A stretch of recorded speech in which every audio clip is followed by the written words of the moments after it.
It's an emergency preparedness week in Massachusetts, and with me today, Assistant Director of Department of Public Works, Rob Steen. We're going to talk about how to prepare for an emergency. Rob, welcome. Thank you.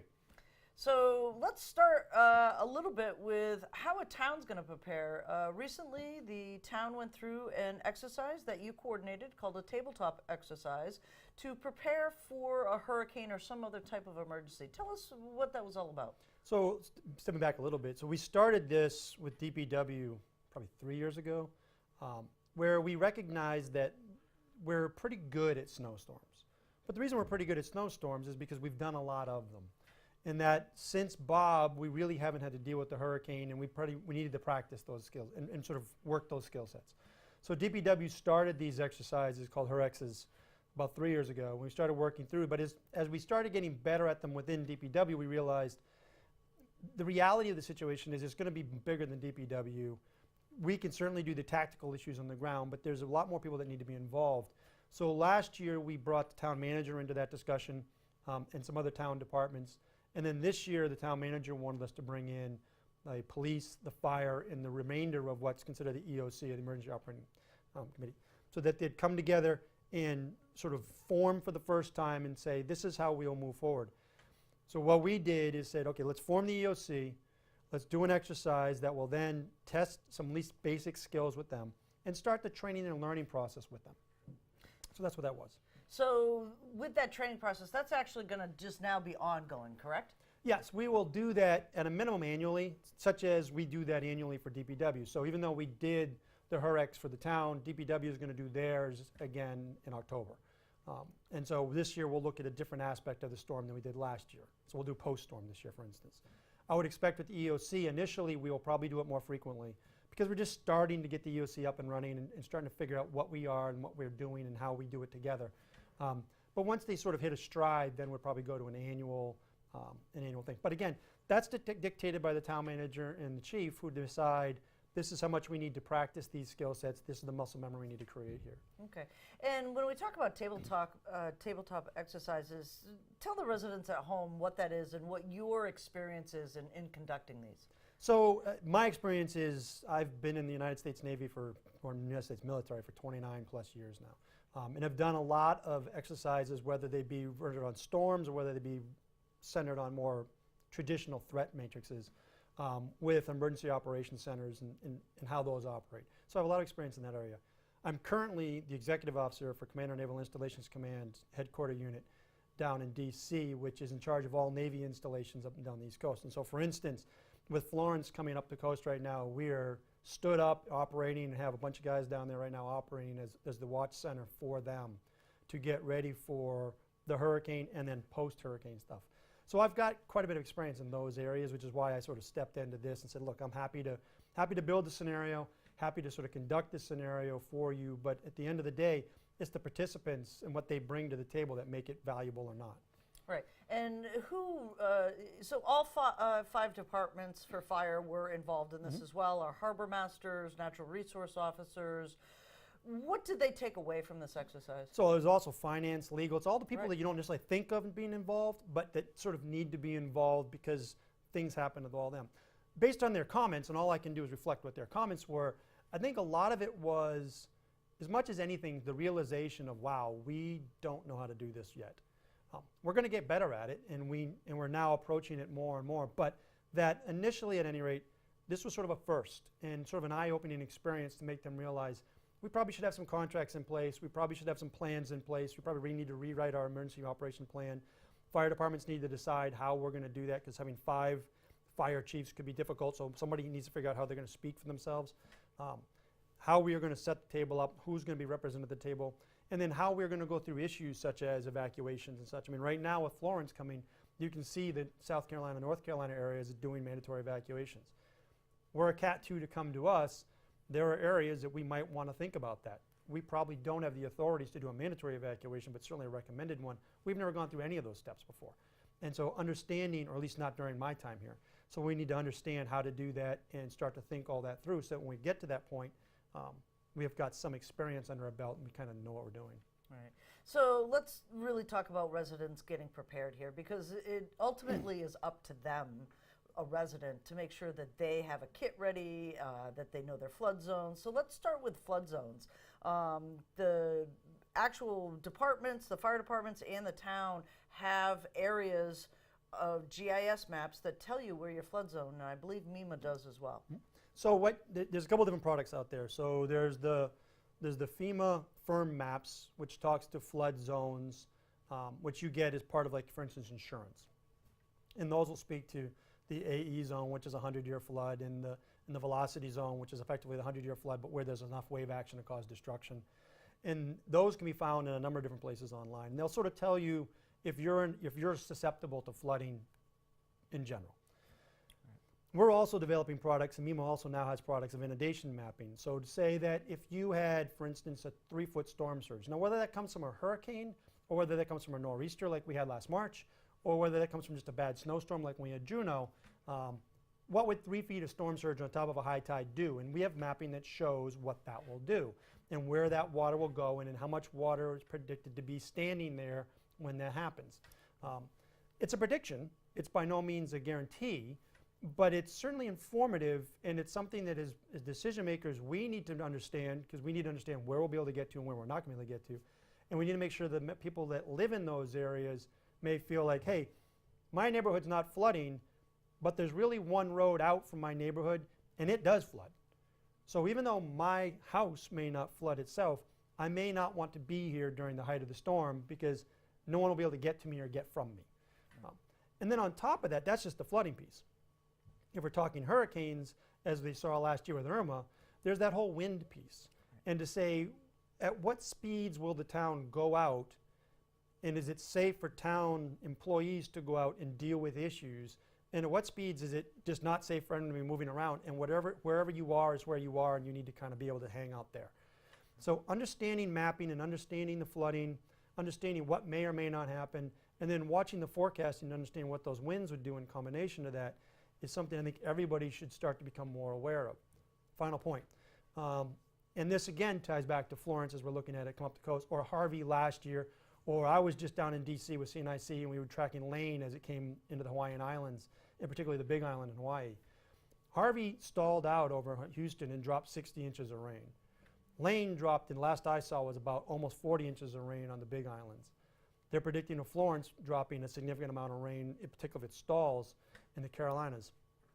That in itself can be extremely destructive. Wind aside, tidal flooding aside, or storm surge aside, just that amount of fresh water coming down at one point in time can be destructive. We've had storms of 4 and 5 inches, and for instance, the intersection of Old Stage and Route 28 flooded out. And we know that there's roads that if you get that much water coming at it, those storm drain systems are built for 25-year storms, and they're no longer effectively 25-year storms in many ways. They're not going to be able to handle that. They will get overwhelmed, and then the roads will start to flood out. And people need to kind of understand all of that together to understand what effectively the risk is to them. And if they're going to stay in place, what they need to have with them to be able to do that, and whether staying in place is actually a good idea or not, or if they should really think about moving. Right, so let's talk about some of those other factors. Obviously, the storms themselves, as they come through, there's a certain period of time that emergency services and DPW services stop. So we've talked about different wind speeds on that. Recently, it's been sort of between 60 and 80 miles per hour in terms of wind speed. I think it probably will land somewhere in there is what that ends up being. But at that point in time, it is really not safe for our people to be out trying to do anything. And they probably should stop. Right. Certainly if there's, and I don't even want to qualify it, just right. At that point we really shouldn't be out. Now whether that be DPW, fire, police, whomever, it just gets to the point where it's just too dangerous, there's too much stuff flying around in the air, there's too many things coming crashing down for people not to be sheltered at that moment. And people need to understand that. We've not seen a storm like that. Well, I was here for Bob, and I think the top winds in that were 70s miles per hour, and that was a long time ago. So we've really, I mean, Juno we had hurricane force winds, but I think they reached up to about 70. But we've really not seen winds like that here. But if we get one, and everyone's predicting that now bigger, stronger storms will survive and come to the coast as sea surface temperatures rise, there will probably be a time during the storm, like I promise you you'll see in Florence, like they probably saw in Irma, where emergency service workers are not going to be able to go out, and you are going to have to be where you are and weather whatever happens to you there. If your roof comes off, if you all of a sudden don't feel well, all those other issues, it's likely we will not be able to get to you at that point. And that needs to go into your calculus about where you want to be physically to ride the storm out. Right, and let's talk about riding the storm out. So how do people prepare for that? It seems overwhelming, especially if you've got young children or perhaps elderly people in your home. So I mean, I look at that in a couple different levels. Initially, let's do it sort of the short term and the long term ride out issue. So short term, which is the duration of the actual storm itself, when it's really sort of battering you. I think that's a discussion about, do you want to do that? Are you in a place that's susceptible to flooding, that's susceptible to lots of wind damage, that is susceptible to freshwater flooding from a lot of rainfall or has poor drainage? I think all those need to go into your thought process before you decide you're going to ride it out or not. I would never recommend, particularly if there is a advisory out or any sort of recommendation from the state for evacuation. Look, we all grew up in New England, and we're all hardy New Englanders, and we're all tough. No comment on that. If someone says you probably should evacuate your area, I would highly recommend you do that. I don't think it's wise to buck that trend. And there will be times, because it's forecasting, right, that people will evacuate and nothing will happen. And they will get frustrated because it's inconvenient and it's a pain. But if there's that one time that it saves your life, it's certainly worthwhile. Then if you decide, despite all that, and again, my recommendation is to not do that, despite all that, that you are going to ride out, you need to start thinking about sort of primary needs and what you have to have with you, and this will start to transition into the longer term. Assume you won't have power. Assume you won't have contact with the outside world, at least for a while. In contact, I mean physical contact, being able to get places. Likely you won't have communication abilities. Well, even last winter, the Samsung phones for the cell phones, those towers, AT&T towers went down. So those weren't available to people. So you need to make those assumptions. And so thus, if you have medications you need to have enough of it to make sure you can get through not only the storm itself, but for some extended period of time afterwards where you may be stuck there. Water, food. If it's a summertime, you're probably ice, you're going to lose refrigeration. How you're going to deal with those issues, perishables, how you're going to cook, how you're going to move all through all that stuff. It's a long list, and I'm by no means an expert to tell you what to have, and which is why I'd recommend really thinking hard about doing that. If you're going to really start thinking through, what are my primary needs? What are the people that are with me's primary needs? It's not just water for one. If there's 5 people in my house, right, do I have enough water for everybody for however many days I think I may be able to not get out or not have power? It may be that there's no power. I mean, last winter, that one storm, almost the entire Cape was out of power. Briefly, but out of power. I remember when I was here at Bob, we were out of power, I think it was for 5 days. Grocery stores don't operate when there's no power. Gas stations don't operate when there's no power. So you have to sort of think all that through ahead of time in somewhat of a survivalist mode if you're going to try this. But again, and you can't say it enough because I don't want anyone to come away from this conversation feeling like I'm at all advocating you should ride out. Right. If someone comes to you and says your area, your neighborhood, your section of town should evacuate, whether it's mandatory or not, I would seriously consider doing so. Right. So we'll end this conversation. Folks can go to FEMA for a list of things that they should have in their emergency kits. Mm-hmm. Some of the considerations, obviously communication is one of those large ones, and money. ATMs yes. don't work without nope. electricity either, but also trying to communicate with the outside world. Cell phones go out, landlines are out, those types of things. So FEMA.gov has all of those kits and things that you can make for that.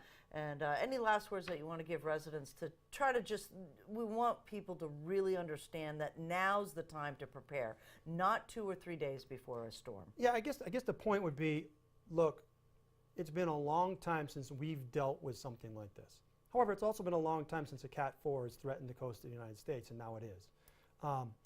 So things, for whatever reason, are changing in terms of the climate. And even though we've not had, and it's easy to get lulled into complacency, we've not had major storms or hurricane-level storms here. We have had other significant storms which give us a taste of it. let's not get complacent. Understand what those potentially could do, understand the ramifications of those, whether they be a hurricane or just a really bad nor'easter or something in between. And really think through based on where you are, what your options are, so that when you get to the storm, you're not trying to make decisions from scratch. You've already kind of thought, and that's going back to the exercises that the town's doing, that's why the town does those. So that when you get into those situations, it's not, oh goodness, how do I deal with this? We've kind of thought through some of it. We probably don't have everything squared away, but we've got a lot of it at least been discussed to some level. So there's a place we can pick up and move from in terms of discussion. And it's not all new. If it's all new, it's going to be confusing and overwhelming and potentially be difficult for you to get through it safely. Thanks so much, Rob. I really appreciate it. Anytime. Always fun. Thank you.